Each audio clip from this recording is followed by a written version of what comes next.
Bonjour à tous, bienvenue pour cette nouvelle interview au micro de Sibylle. Et aujourd'hui, j'ai deux invitées absolument talentueuses que 6800 kilomètres séparent.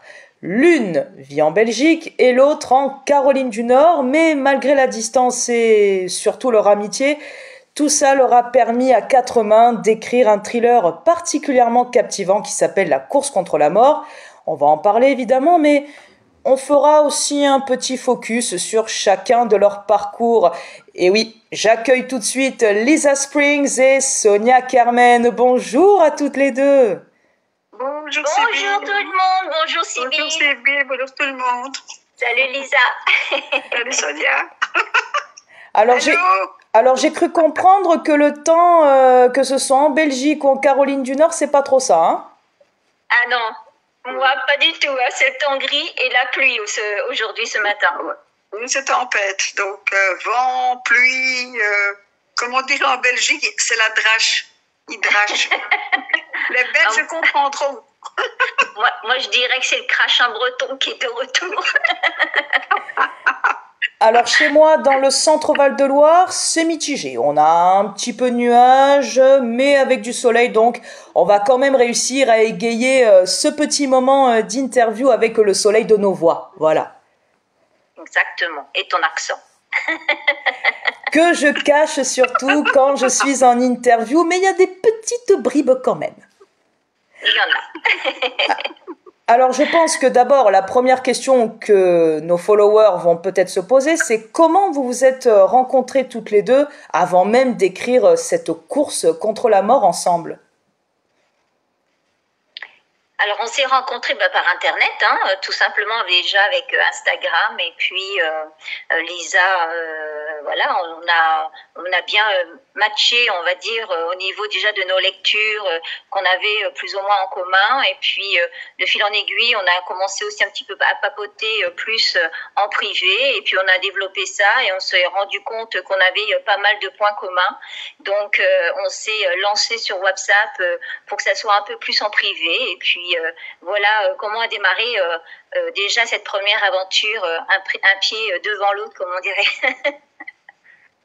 Si tu veux rajouter quelque chose, Lisa? Oui, bien sûr, bien sûr.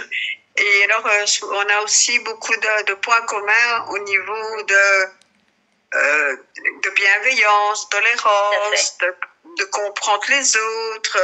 On est un peu comme ça, un peu toutes les deux, et puis on est presque de la même génération, donc aussi on comprend vite les choses. 2 ans de plus.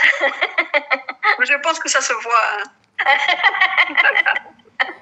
Juste avant de vous rencontrer, est-ce que vous vous étiez intéressé quand même aux œuvres de l'une et de l'autre?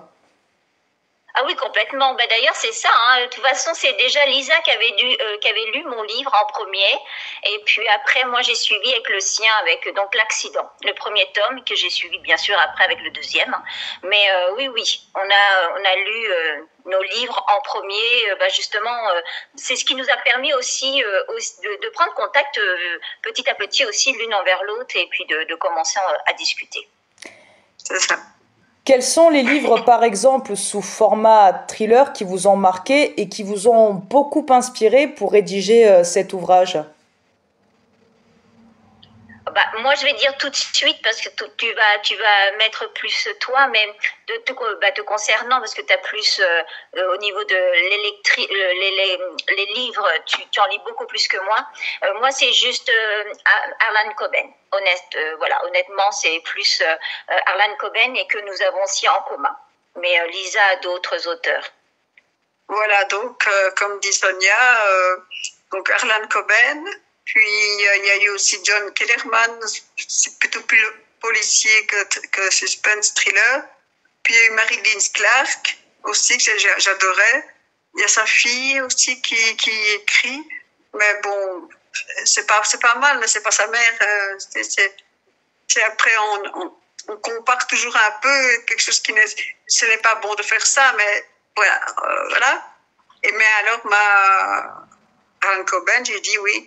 Mais alors, mon idole, il n'y a rien à faire, c'est Agatha Christie. Agatha Christie, pour moi, c'est une avant-gardiste, elle n'est pas née dans la bonne époque, elle a su trouver des moyens pour tenir le lecteur en haleine, pour savoir qui c'est, tout ça, et j'adore ça. Donc voilà, j'essaie de me rapprocher humblement d'elle, mais j'aime beaucoup. Dans la course contre la mort, on suit les aventures de Marc, qui est cadre en entreprise, et il va malheureusement être mêlé à un complot mortel. Dans quelle aventure on va le précipiter, notre cher ami Marc? Vas-y, tu réponds? Moi? Écoutez, Marc, il travaille dans une agence de télécommunications à la pointe, tout ça. Et avec son groupe, avec 3 collègues, ils ont découvert une toute nouvelle technologie. Mais cette technologie, elle peut autant être pour faire le bien comme pour faire le mal.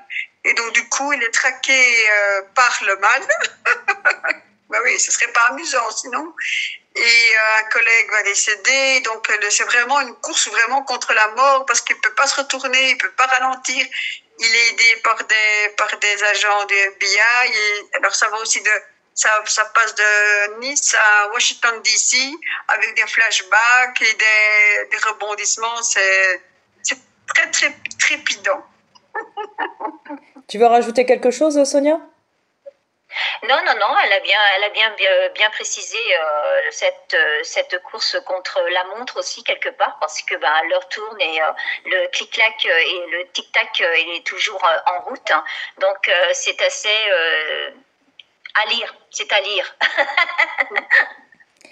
Justement, est-ce que vous aimez un petit peu ces nouvelles technologies dont vous parlez?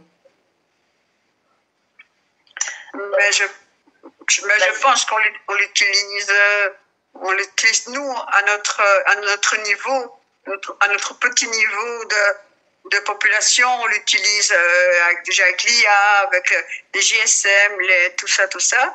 Mais dans des sphères un peu plus hautes du gouvernement, des grands gouvernements, tout ça, là, j'ai aucune preuve ni rien.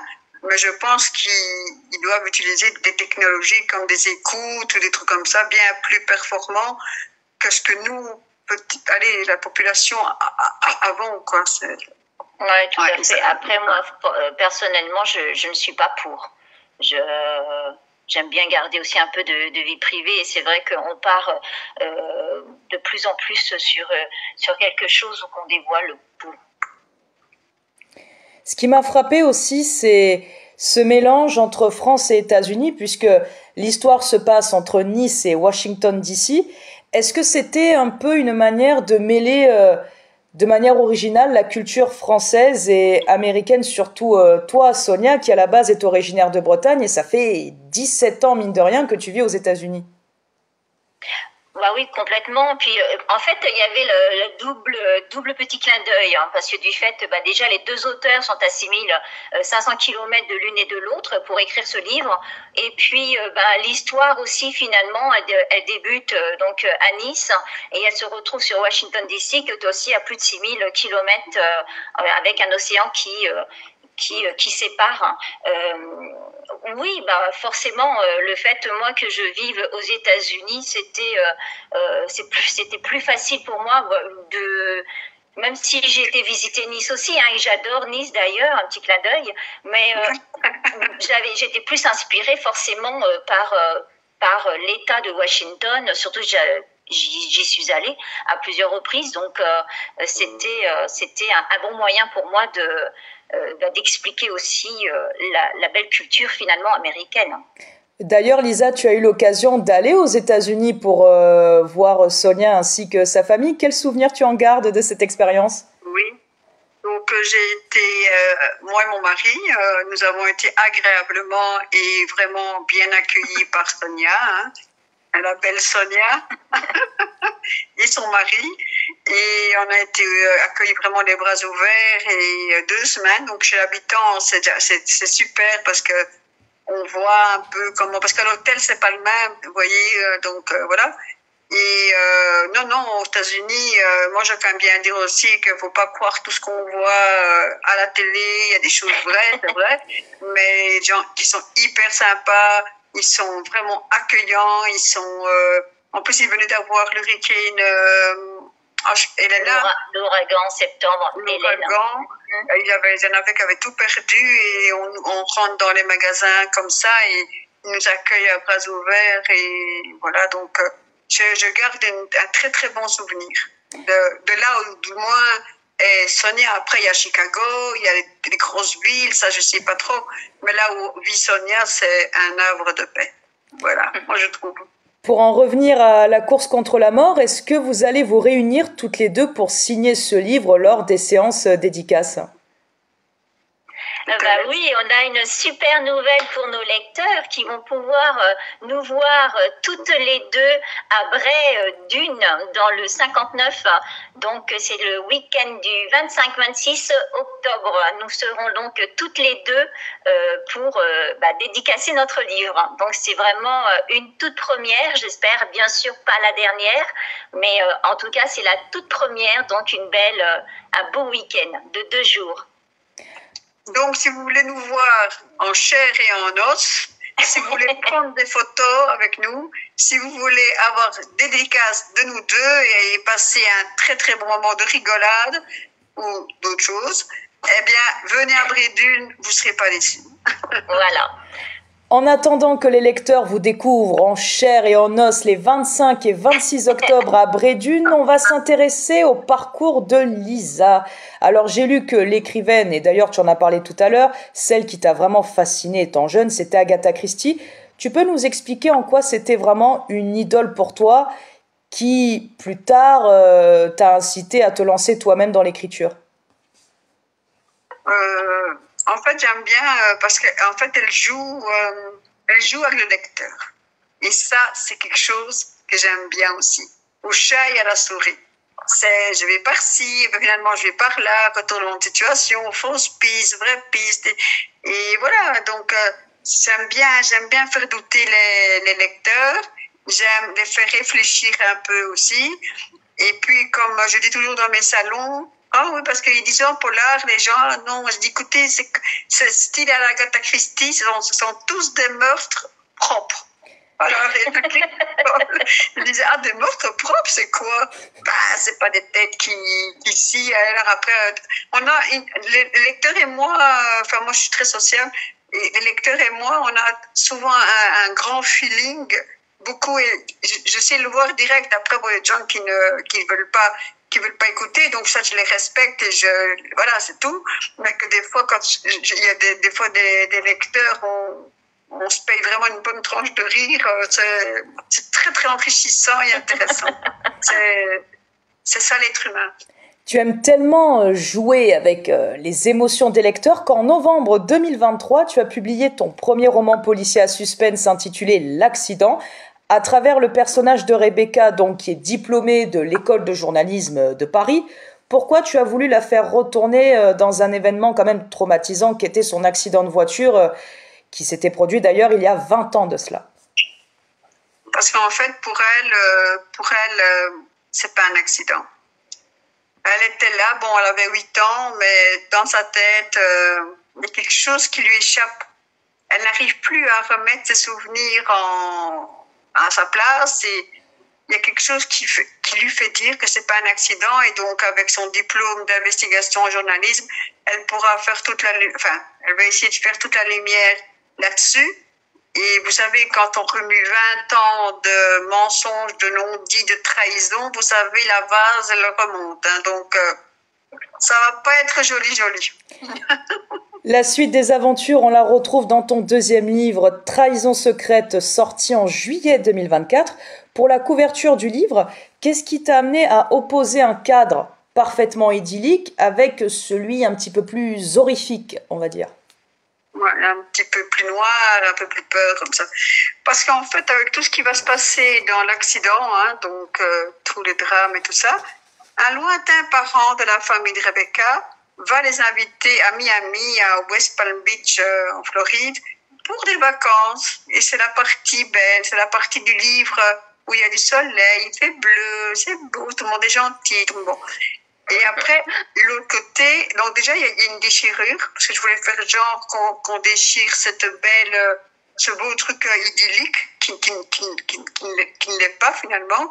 Et donc, ils vont savoir qu'est-ce qui s'est passé, et pourquoi, et qui. Et voilà, donc, il y a aussi le mot secret qu'ils ont essayé d'effacer, mais on le lit encore. Donc, là, ils vont tout savoir. Sonia, j'imagine que tu as dû lire l'un des deux tomes, ou même les deux, justement, des aventures de Rebecca. Qu'est-ce que tu en penses, justement? Est-ce que Lisa arrive à bien manier le suspense, jouer avec nos émotions dans ses romans policiers?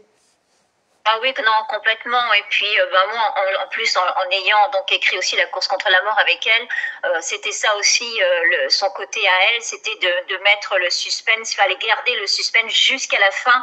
Alors que moi, j'avais peut-être tendance à vouloir révéler un petit peu des petites choses entre quelques chapitres.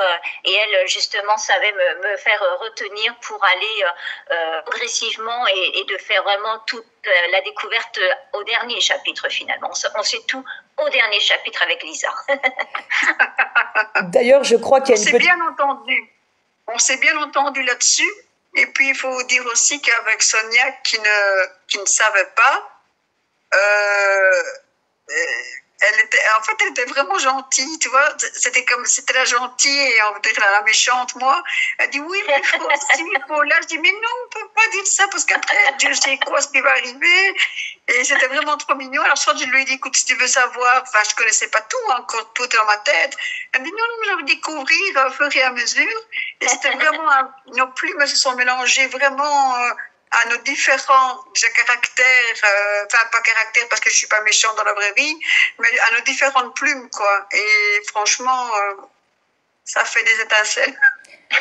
Du coup, Sonia, ça a été un réel apprentissage pour toi d'écrire La course contre la mort avec Lisa. Ah bah complètement, et puis moi oui, complètement, parce que je suis sortie complètement de ma zone de confort déjà par rapport à l'écriture, parce que c'est la première fois que j'écris un thriller, et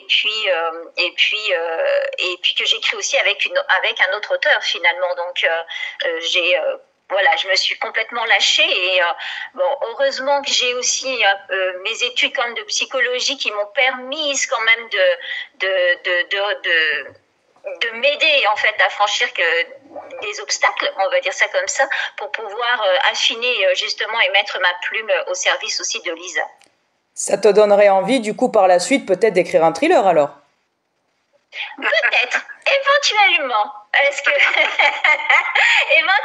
Parce que j'ai dernièrement, il y avait comment on appelle ça, une couverture avec les auteurs sur Instagram, aussi un groupe, et il fallait faire un pitch sur une couverture et je suis partie un petit peu dans le délire, un peu thriller, et il y a eu pas mal de retours qui m'ont dit oh mais ça serait pas mal ça comme un début d'histoire à approfondir, et finalement ça m'a donné je me suis dit tiens, pourquoi pas. Finalement peut-être, mais je suis pas encore vraiment prête à ça pour le moment. Alors Lisa, je crois qu'il n'y aura pas de troisième tome par rapport aux aventures de Rebecca, mais est-ce que du coup tu vas écrire un autre livre prochainement? Tu travailles sur quoi? Donc ici je suis sur donc là ici je suis sur un polar sur fond de vengeance, une vengeance viscérale. Donc je sais pas encore s'il y aura des morts ou pas, mais c'est plutôt une vengeance familiale, viscérale et tout ça. Puis oui, je sais, j'ai commencé plusieurs trucs en même temps. Puis j'avais participé à un concours de polar. Bon, je n'ai pas été prise, mais je continue quand même de mon côté à écrire. Et puis j'ai un autre projet, mais ça reste encore un peu secret. Eh bien maintenant, mes chers amis, on va s'intéresser au parcours de la marraine du projet des histoires complètement dingues que j'avais reçu il y a quelques semaines en interview, Sonia. D'ailleurs, tu as vu les interviews des auteurs, les uns et les autres. C'est magnifique. Voilà, j'allais te dire, qu'est-ce que tu en penses? Tu as lu dans mes pensées? C'est vraiment magnifique. C'est déjà une super opportunité. Donc déjà, merci d'interviewer. Donc on est quand même 18 auteurs en tout.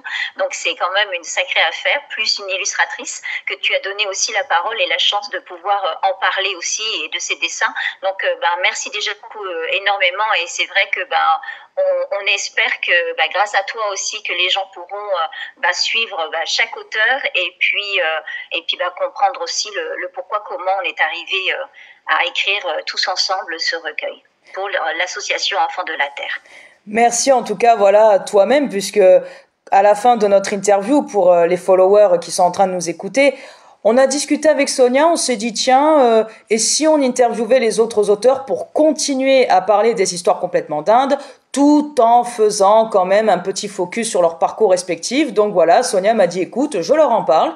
Et puis ensuite, une liste est arrivée avec les différents invités que vous avez pu découvrir, que ce soit sur Facebook, Instagram et TikTok. Et d'ailleurs, les interviews sont toujours disponibles, vous pouvez les voir. Et je rappelle que les histoires complètement dindes, l'entièreté des fonds sera reversée directement à l'association Les Enfants de la Terre. Alors Sonia, tu es originaire de Bretagne, mais qu'est-ce qui t'a poussé il y a 17 ans à aller vivre aux États-Unis? Pour trouver le bonheur. Ce que je ne trouvais pas en France, je l'ai trouvé aux États-Unis. Et puis cette particularité américaine qui m'a donné aussi la possibilité de faire ce que j'aime. Et puis j'ai trouvé dans ce pays une écoute, on va dire, ce que je n'avais pas en France. Comment tu es parvenue justement au fil du temps à créer cette écoute dont tu avais besoin par rapport à tes livres? Et je pense aussi qu'il y a dû avoir peut-être éventuellement des ajustements à faire par rapport à la langue, mais aussi à la culture, non? Non, complètement. C'était loin d'être facile. Surtout que j'ai débarqué avec 2 enfants, donc qui étaient aussi mineurs et 7 et 10 ans. Donc oui, non, on a traversé des sacrés moments au niveau de la langue, mais en même temps, ça nous a donné énormément de force. Et au contraire, si c'était à refaire, je le recommencerais de toute manière. Et puis aujourd'hui, ça me permet d'avoir des enfants complètement bilingues et une petite fille complètement bilingue aussi, qui parle français et anglais, donc et elle a que 4 ans, donc non, c'est une superbe opportunité et oui, c'est extraordinaire. Il y a toujours un commencement, c'est un roman autobiographique dans lequel tu abordes les épreuves douloureuses que tu as vécues. En quoi ça a été, on va dire, une vraie thérapie d'écrire ce premier ouvrage? Parce que j'imagine de devoir revenir et en plus mettre par écrit ces mots MAUX que tu as malheureusement subis, ça a dû être particulièrement éprouvant, mais peut-être aussi un certain soulagement? Ouais, puis oui, complètement, puis une reconstruction aussi. C'est même si j'avais été en thérapie ou voilà, j'ai été suivie aussi par l'humain, mais c'est vrai que la plume m'a beaucoup plus aidée parce que c'est ce qui me correspondait. Après, c'est chacun voit midi à sa porte, ou comme on dit, il y en a qui seront plus à l'aise à parler, à discuter. Moi, personnellement, c'est pas mon trip. Hein. Je suis pas quelqu'un qui parle énormément, je préfère écrire. Donc, c'était vraiment, oui, une belle reconstruction. Lisa, en quoi, justement, il y a toujours un commencement, t'as particulièrement touché quand tu l'as lu? Oh. Moi, quand on touche aux enfants, ça c'est un sujet très, très, très délicat chez moi parce que je trouve que les enfants sont innocents, les enfants sont des êtres qui nous font confiance, nous parents. Ils croient en nous. Nous sommes là pour les faire grandir, pour les apprendre, pour qu'ils n'aient pas peur de rien, de nous, quoi que ce soit. Et puis quand on lit le livre de Sonia, c'est un petit peu voilà, sans jugement, sans rien, parce que on ne peut pas juger non plus, juge personne. C'est chacun porte sa croix, comme on dit. Et les enfants, non, les enfants maltraités, c'est quelque chose vraiment que je tiens à cœur. Et d'ailleurs, moi, j'aimerais bien un jour, si un jour j'ai un peu de notoriété être marraine d'une association pour enfants maltraités, de toutes sortes de maltraitances, parce qu'il n'y en a pas qu'une, il y a plein d'autres maltraitances. Et donc, c'est vraiment un sujet qui me tient vraiment, vraiment, vraiment à cœur. Voilà. Voilà, s'il y a des associations qui nous écoutent et surtout qui viennent en aide aux enfants maltraités, voilà, vous pouvez contacter Lisa en message privé. Elle serait ravie de porter votre cause au plus haut. Alors, malgré la maltraitance infantile et l'abandon, tu évoques une notion primordiale qui est le pardon. Alors, je suis sûre que beaucoup d'entre nous sont en train de se dire, mais comment on peut pardonner ce genre d'atrocité, Sonia ? Alors moi, je l'ai fait en toute résilience et absolument pas pour me mettre en colère ou pour me venger ou quoi que ce soit. Moi, je l'ai plutôt... moi, j'ai mis tout ce qui était l'espoir et le pardon pour montrer que c'était une force en fait.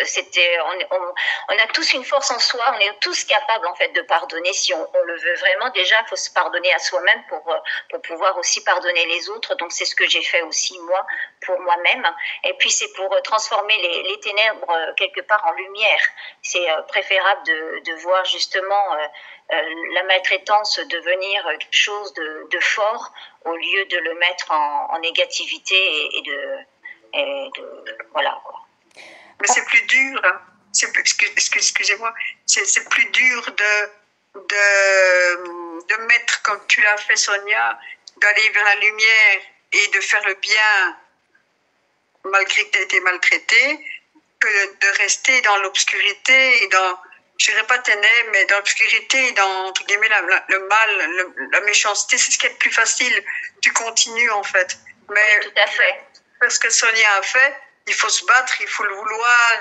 On pleure, on tombe, on se relève, on pleure, on tombe. Et c'est ça. Et après, comme Sonia, la belle dame ici qu'on voit à l'écran, c'est une belle personne, très très gentille, bienveillante. Des fois, elle se met de côté pour les autres, mais voilà.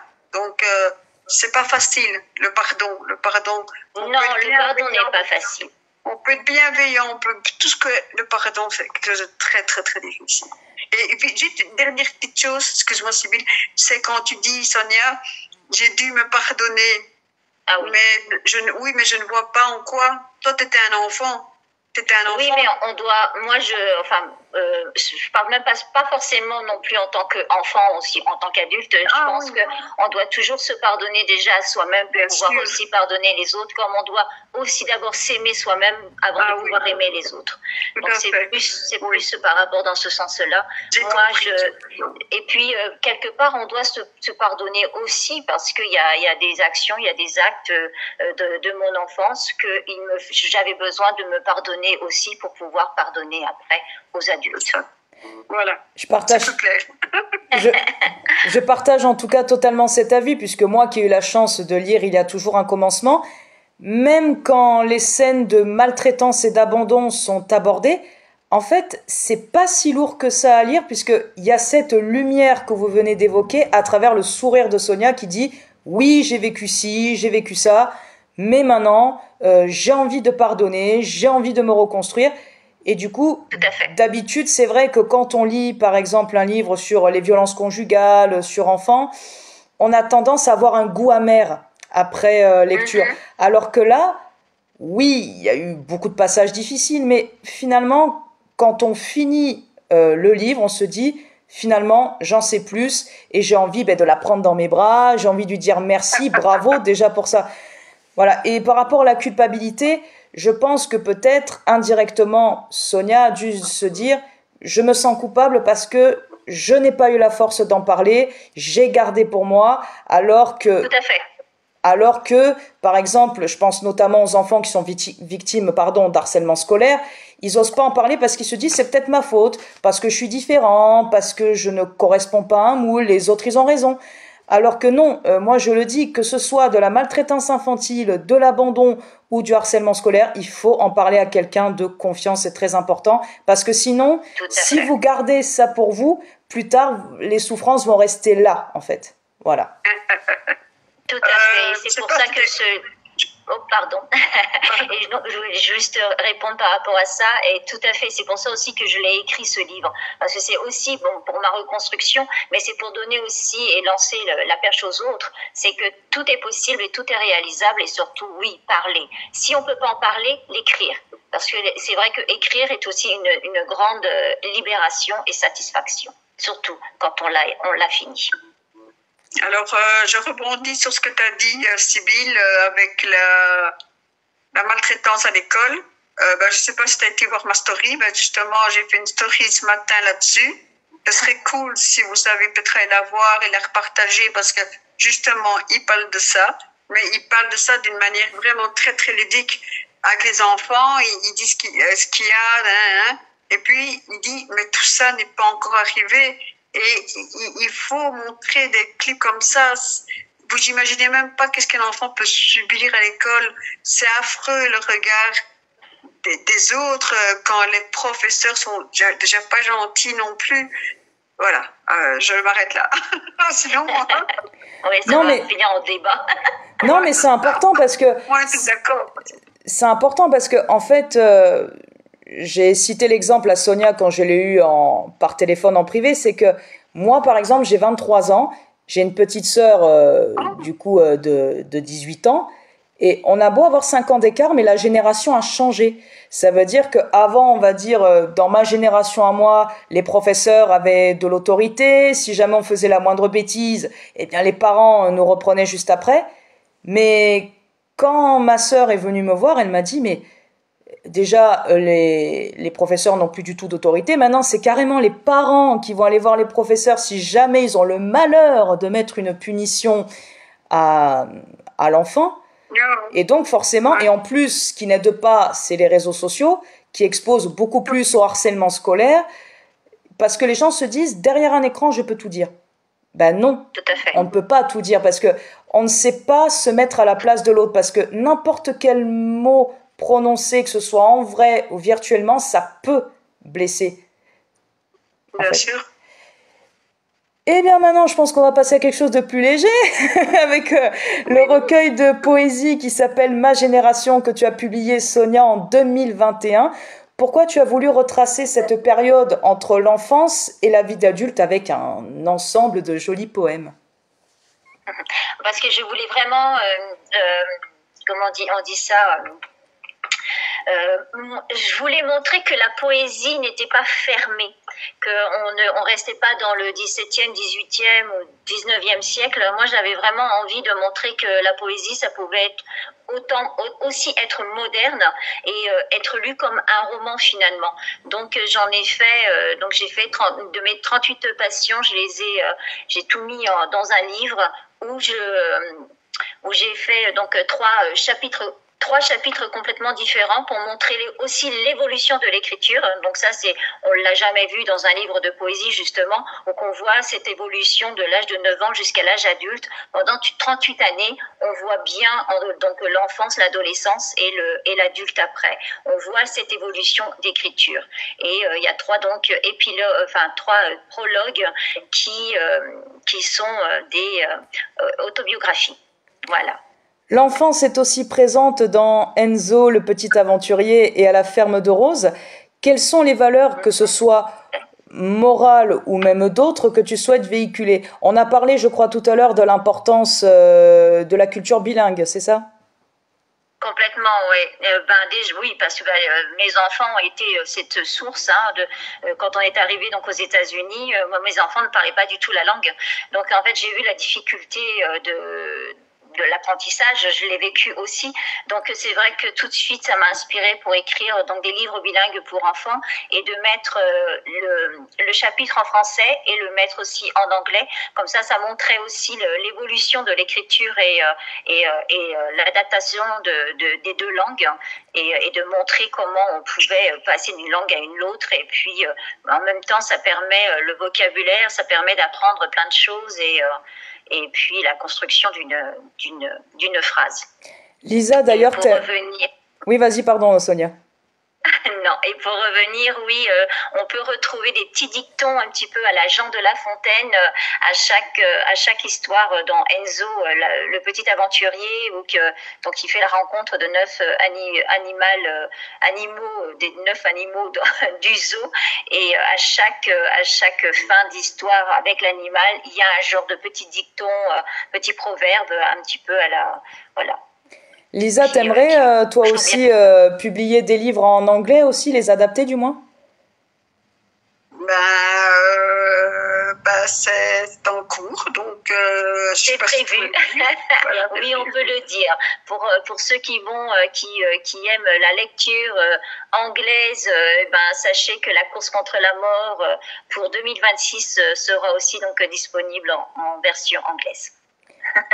Et sinon, pour son côté à Sonia. Voilà. Sinon, pour tout ce qui est l'accident et trahison secrète, tu gardes le français ou il y aura peut-être une autre langue? Moi déjà, je vais rééditer l'accident et trahison secrète. Donc j'ai déjà commencé. Bon, je suis au début à un chapitre 4. Mais c'est relu, c'est recorrigé par un lecteur-correcteur certifié. Et donc, du coup, l'histoire restera la même, mais avec des mots bien plus percutants, encore plus de suspense. Et moi, c'est vrai, donc, ce sera un seul tome cette fois-ci. Bon, un autre nom, tout ça, mais j'expliquerai tout ça. Mais c'est vrai que j'aimerais bien aussi le faire en anglais. Ouais, j'aimerais bien. Parce que aussi, chez moi, c'est Paris. Ça commence à Paris et ça termine à West Palm Beach. J'aime bien faire en fait les deux pays, France et États-Unis. Voilà, j'adore. Lisa Springs et Sonia Kermen, en tout cas, merci pour ce moment incroyable que nous avons partagé ensemble. Et je suis sûre que les followers qui vont regarder cette vidéo vont prendre autant de plaisir que moi à vous écouter. Je rappelle les prochaines actualités de l'une et de l'autre. Vous serez toutes les deux à Brédune les 25 et 26 octobre pour signer la course contre la mort. Et particulièrement pour Sonia, la soirée de lancement des histoires complètement dingues, ce sera le 7 novembre à la librairie du Pinceret à Poissy. En tout cas, voilà, merci à toutes les deux. Je vous souhaite une très bonne journée. Je vous dis peut-être à bientôt, qui sait. À bientôt et merci beaucoup. Et merci beaucoup.